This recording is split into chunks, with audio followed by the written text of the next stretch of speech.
सो hi guys, IBACIO 2 16 सितंबर की third shift को मेरा पेपर था। ये मेरा सेल्फ रिव्यू है, मेरा पेपर कैसा गया और थोड़ा हम डिसाइड करेंगे कि कट ऑफ क्या जा सकती है इस पेपर का। तो फिर मेरा centre Iraj online examination centre Mohali में था। एग्ज़ाम काफ़ी स्मूथली कंडक्ट हुआ था और एंट्री एग्ज़िट में कोई दिक्कत नहीं हुई थी, सब कुछ सही था। लेकिन लाइट का जो मेन इशू आ रहा था हमारे सेंटर पे, ऐसा था कि लाइट बार बार जा रही थी, बार बार आ रही थी। एग्ज़ाम शुरू होने से भी लगता है कि कुछ समय पहले से ही लाइट आ रही थी और जा रही थी। तो मेरे को ऐसा लगा कि यार एग्ज़ाम के अंदर भी ऐसा ना हो जाए बस। लेकिन वहीं जिसका डर था वो हुआ। एग्ज़ाम के अंदर भी कम से कम 3 से 4 बार लाइट पूरी चली गई और माहौल ऐसा बन रहा था कि जब लाइट जा रही थी तो इस तरीके का कुछ था। मुझे सिर्फ कंप्यूटर का जो स्क्रीन है, इसका जो ब्राइटनेस है, उससे मेरा पेपर जो यहाँ रखा रहता है वो दिख रहा था, उसी से मैं सॉल्व कर पा रहा था उस समय। एक बुरी किस्मत मेरी ये भी थी कि मैं उस समय मैथमेटिक्स कर रहा था और मैथमेटिक्स करते करते, रीजनिंग करते करते ही अगर लाइट चली जाए तो फिर आपको तो भाई पेपर ही नहीं दिखेगा। तो जो भी है लिमिटेड चीज़ में, इसमें कम से कम 1 से 2 मिनट तो गए होंगे। ये सेंटर का फॉल्ट था जो कि हमें बड़ी दिक्कत का सामना करना पड़ा। उस सेंटर पे जितने भी लोग थे सारे परेशान थे। लेकिन अच्छी बात यह है कि किसी भी बच्चे ने ज़्यादा शोर नहीं किया, हल्ला नहीं किया कि ये क्या हो रहा है। सारे बहुत ही मैच्योरली सबने इसको किया। तो उसके बाद फिर 5 सेक्शन टोटल होते हैं। पहला current affairs, static GK, reasoning, maths और इंग्लिश। तो इन सब में 20-20 क्वेश्चंस होते हैं। Total 5 section, 100 questions.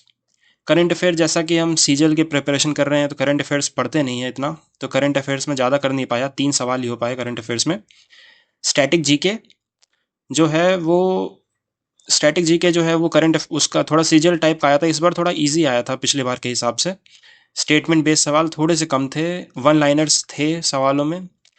तो मेरे 13 क्वेश्चंस इसमें हो गए और 3 क्वेश्चंस यहाँ। तो टोटल 40 में से 16 सवाल मैंने जीएस सेक्शन में किया। तो डिसेंट बिलो एवरेज ही मानूंगा या फिर एवरेज के आसपास ही मानूंगा इसको मैं। मेरी जी के वैसे भी उतनी ज़्यादा स्ट्रांग नहीं है। आप बताइएगा आपने इसमें कितने किए। बल्कि रीजनिंग, ये मेरा कोर सब्जेक्ट, यहाँ मैं नंबर ज़्यादा स्कोर करता हूँ। रीजनिंग में मैंने 20 किए थे। मैथ्स में 2 क्वेश्चन मेरे छूट गए थे और इंग्लिश में 20 आउट ऑफ 20 किए थे। टोटल मेरे 74 अटेम्प्ट्स थे इस पेपर में। थोड़ा पेपर को डिस्कस कर लिया जाए, कैसे सवाल आए थे, क्या था। तो जीके के कुछ क्वेश्चन देखा जाए तो फिर कैलाश सत्यार्थी की बुक पूछी गई थी। कैलाश सत्यार्थी, एक्यूवेरिन। किस जैसे एक्यूवेरिन को देखते ही मेरे को लगा कि यार मज़ा आ गया। एक्यूवेरिन तो पता है, सबको पता हो एक्यूवेरिन क्या है। तो इसमें तो बढ़िया था एक्यूवेरिन का। लेकिन बाद में देखा कि यार मंथ पूछ रहा है ये तो। और मंथ में क्या पूछ रहा है कि दो 2025 नवंबर, 2024 दिसंबर, ऐसे ऐसे करके पूछ रहा था। सैयद डायनेस्टी का फाउंडर खिजर खान सबको पता है। पीवी सिंधु एक करंट अफेयर का सवाल था कि किस खेल से संबंधित है, तो फिर वो तो बैडमिंटन, वो भी पता है। फॉरेस्ट कवर पूछा गया था, जैसे फॉरेस्ट कवर कौन सा किस राज्य में सबसे ज़्यादा है। तो उसमें ऐसे ऑप्शन थे एमपी, छत्तीसगढ़, उड़ीसा। दूसरा ऑप्शन था एमपी, छत्तीसगढ़, उड़ीसा, मिजोरम। एक था छत्तीसगढ़, उड़ीसा, मिजोरम। तो ऐसे ऐसे करके 4 ऑप्शन थे। फोक डांस ऑफ उत्तराखंड पूछा गया था।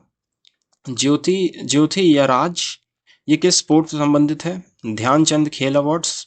ईस्टर्न और वेस्टर्न कोस्ट कोस्ट में डिफरेंस पूछा गया था कि कौन सी इंडेंटेड होती है, यानी कि कौन सी ऐसे टूटी फूटी होती है, कौन सी सीधी ऐसे होती है, कौन सा नैरो होता है, कौन सा वाइड होता है। तो इस तरीके से ईस्टर्न वेस्टर्न कोस्ट में डिफरेंस पूछा गया था। ये थोड़ा स्टेटमेंट टाइप क्वेश्चन था। फिर 2 स्टेटमेंट आए थे 5 ईयर प्लान से। पहला कि जो पहला है वो एग्रीकल्चर पे ज़्यादा रिलेटेड था। हैरड डोमर मॉडल दूसरा स्टेटमेंट था कि वो इस पे बेस्ड था कि नहीं। तो ये एक सवाल था। पद्मा अवॉर्डी से क्वेश्चन आए थे। ऑलराइट। तो फिर मैथ्स में इजी थी मैथ्स। वैसा अगर मान लो 4 से 5 कैलकुलेटिव क्वेश्चन थे, अगर हम इसको हटा दें तो बाकी बहुत ईजी था। अरिथमेटिक ज़्यादातर पूछा गया था। अरिथमेटिक था, एवरेज से सवाल थे, रेशियो, टेंजेंट, एक सर्किल दे रखी थी, ऐसे टेंजेंट दे दिया था और बोल रहा थी ये रेडियस भी दे रखा है, टेंजेंट दे रखा है, रेडियस दे रखा है, तो ये डिस्टेंस पूछ लिया है। तो आसान सवाल था। रेशियो के भी आसान सवाल थे, टाइम वर्क के आसान सवाल थे। अरिथमेटिक्स से ज़्यादा पोर्शन आया था, एडवांस से उतना नहीं आया था। और 4-5 कैलकुलेटिव क्वेश्चन थे, वो भी अर्थमेटिक के थे। उसमें कम से कम ऐसे इतने बड़े ऐसे लाइन के क्वेश्चन दे रखे थे, लेकिन अगर उसको आप आराम से शांत दिमाग से, जब आपकी एंग्जाइटी लेवल लो होती है, एग्जाम के एंड में टाइप में करोगे, तो आप ये सवाल कर जाओगे। स्टार्टिंग में ये सवाल बिल्कुल नहीं छूने हैं, वरना आपके जो ये आसान वाले सवाल हैं वो भी चले जाएंगे। उसके बाद हमारा रीजनिंग पे आते हैं। रीजनिंग काफ़ी इजी थी, रीजनिंग में कोई दिक्कत नहीं हुई। रीजनिंग आपसे 20 में 20 भी हो जाएंगे वहाँ पे। और याद देखा जाए तो एक आध दो सवाल हटा दिया जाए तो 18 सवाल तो रीजनिंग कर ही लोगे। और इंग्लिश भी इजी टू मॉडरेट, मुझे तो इजी लगी, लेकिन मॉडरेट भी बोल सकता हूँ फ्रेशर के लिए, लेकिन मैं तो रिपीटर हूँ, तो इंग्लिश को भी इजी बोलूँगा। इंग्लिश में मेरे 20 क्वेश्चंस हो चुके थे।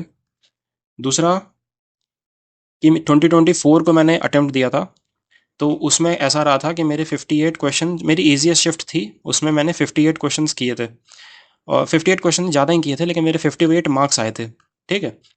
और कट ऑफ भी जैसे गई थी वो मैं आपको आगे बताऊंगा कितनी गई थी। तो मेरा क्लियर हो गया था टीयर 1। टीयर 2 में डिस्क्रिप्टिव था, वो भी क्लियर हो गया था। इंटरव्यू था, इंटरव्यू मेरा उतना कुछ खास गया नहीं था, लेकिन मैं, अगर आप कहेंगे तो मैं इंटरव्यू की भी एक वीडियो बना दूंगा, डिस्क्रिप्टिव की इंपॉर्टेंट टॉपिक्स की वीडियो बना दूंगा कि क्या टॉपिक्स आए थे पिछली बार जो मैंने किया था, वो इस बार भी उसी टाइप के कुछ टॉपिक्स आएंगे। फाइनल ये रहा था कि मैं मेरिट आउट हुआ था इसमें 2024 वाले मेरे इस अटेम्प्ट में, जिसमें 995 वैकेंसीज थी। ठीक है। इस बार तो खुशी की बात है कि वैकेंसीज काफ़ी ज़्यादा इंक्रीज हो चुकी है। ऑलराइट। सो अब कट ऑफ की बात करते हैं। तो अगर कट ऑफ देखा जाए तो जब 2024 में जो 995 वैकेंसीज रही थी, उसमें कुल 16,000 से शायद 26,000 के आसपास कुछ कैंडिडेट्स का टीयर 1 सिलेक्ट हुआ था। और यूआर में जो लोएस्ट थे जो शिफ्ट के, वो 47 मार्क्स थे। हाईएस्ट जो है 57, मेरी शिफ्ट थी, इसमें मेरे 58 नंबर आए थे। तो यहाँ पर मेरा कट ऑफ क्लियर हुआ था। ओबीसी में जो हार्डेस्ट शिफ्ट थी उसमें 44 मार्क्स का बंदे का भी कट ऑफ क्लियर हुआ था, और 55 नंबर वाले का भी कट ऑफ क्लियर हुआ था जो इजिएस्ट शिफ्ट थी। ईडब्ल्यूएस में 42.5, 53। एसटी में ऐसे रहा, एससी एसटीज में। ठीक है। इस हिसाब से आप देख लीजिए, ये जो इस तरफ दे रखा है वो है सबसे हार्डेस्ट शिफ्ट, और जो ये दे रखा है वो है सबसे इजिएस्ट शिफ्ट। ठीक है। तो इस हिसाब से ये था। उसके बाद फिर अब देखते हैं 2025 में कैसा रहा। पेपर का लेवल थोड़ा सा इजी था, इतना हार्ड नहीं था। पिछली बार काफ़ी हार्ड आया था, जीके जीएस तो बहुत ज़्यादा हार्ड आया था पिछली बार। ठीक है। इस बार जीके जीएस उतना सही नहीं था, मैंने देखा कि काफ़ी वन लाइनर सवाल भी दिए गए थे। तो और दूसरी ये बात है कि देखो वैकेंसी कितनी ज़्यादा है इस बार। पिछली बार 995 वैकेंसी थी, इस बार उसका कुल 4 गुना है, इंटू 4 टाइम्स। पिछली बार इंटरव्यू के लिए ही केवल 4,000 बंदे सेलेक्ट हुए थे, इस बार तो उतनी केवल वैकेंसी है। तो जाहिर सी बात है कि कट ऑफ तो नीचे जाएगा ही जाएगा। और जैसा मुझे लगता है कि हार्डेस्ट शिफ्ट में जो कट ऑफ जाना चाहिए वो इस तरीके से जाना चाहिए: 52 मार्क्स यूआर में, 48 marks OBC, 45 marks EWS, 40 marks SC, 35 ST. ये जो है ये हार्डेस्ट शिफ्ट की बात कर रहा हूँ, और ये रॉ नंबर पे है। ये जो था वो नॉर्मलाइज था। आपके जो भी नंबर, ये जो 47 वाले बंदे थे उनके 10 नंबर बढ़े होंगे, या 5 नंबर, जो भी बढ़ा होगा। 44 वाले के नंबर कुछ बढ़े होंगे, इन सब के नंबर बढ़ के इतने आ गए थे 53 के आसपास। ये नॉर्मलाइज नंबर थे। ठीक है। मैं रॉ नंबर के ऊपर अगर कट ऑफ बताऊं, तो जिस हिसाब से मेरे को लगा, सेल्फ जो लगा कि पेपर में कितना जाना चाहिए, वो इसी हिसाब से जाना चाहिए, ज़्यादा कम भी नहीं। क्योंकि एक रीज़न है कि पेपर का लेवल थोड़ा सा इजी था, पिछली बार से थोड़ा सा गिरा था पेपर का लेवल।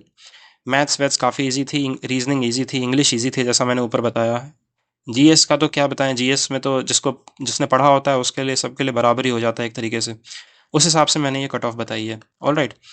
तो अगर आप कहेंगे, कमेंट सेक्शन में मुझे बताइएगा, अगर आपको जानना है कि डिस्क्रिप्टिव पेपर में कौन कौन से टॉपिक ज़्यादा इंपॉर्टेंट है, कौन से पिछली बार जो जैसे मैंने पढ़ाई की थी वो। दूसरा, इंटरव्यू एक्सपीरियंस भी अगर आपको जानना है तो फिर वो भी मुझे अगर कमेंट सेक्शन में बताइए। अगर ज़्यादा कमेंट्स आएंगे तो वो वीडियो मैं पक्का बनाऊंगा। All right. So thank you very much.